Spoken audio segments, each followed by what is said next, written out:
যারা বিএনপি করেন তাদের একটা কথা বলতে চাই, আজকে দিনটা লিখে রাখেন, কালকে আজকে হয় এমন হতে পারে যে আসরের নামাজের সময় আমি নাও থাকতে পারি, মরে যেতে পারে, কিংবা আপনারাও মারতে পারে, কিংবা অন্য কেউ মারতে পারে, ভিতরের থেকেও মারতে পারে, বাইরের থেকেও মারতে পারে, অনেকেই মারতে পারে। বাট একটা কথা বলে রাখি, আপনারা ক্ষমতায় আসবেন না, এটা মাথায় রাখবেন।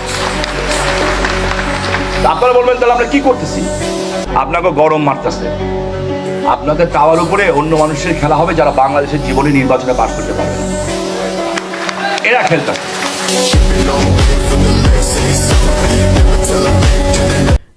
বিষয়টা এমন দাঁড়িয়েছে, আবু জাহেল আল্লাহর কাছে দোয়া করছিল যে আল্লাহ আপনি যাকে সঠিক মনে করেন তাকে আপনি বিজয় করে দেন। তখন কিন্তু আল্লাহ কিন্তু নবীজিকে বিজয় করছিল এবং আবু জাহেলকে জাহেল হিসাবে মানুষের সামনে উপস্থাপন করেছিল। তো আল্লাহ কিন্তু আবু জাহেলের দোয়া কবুল করছিল। এমনও হইতে পারে যে শামীম ওসমানের দোয়াটা কবুল হয়েও যেতে পারে, কারণ এ যুগের আবু জাহেল তো এরাও। বাকিটা আল্লাহুম্মা আমিন।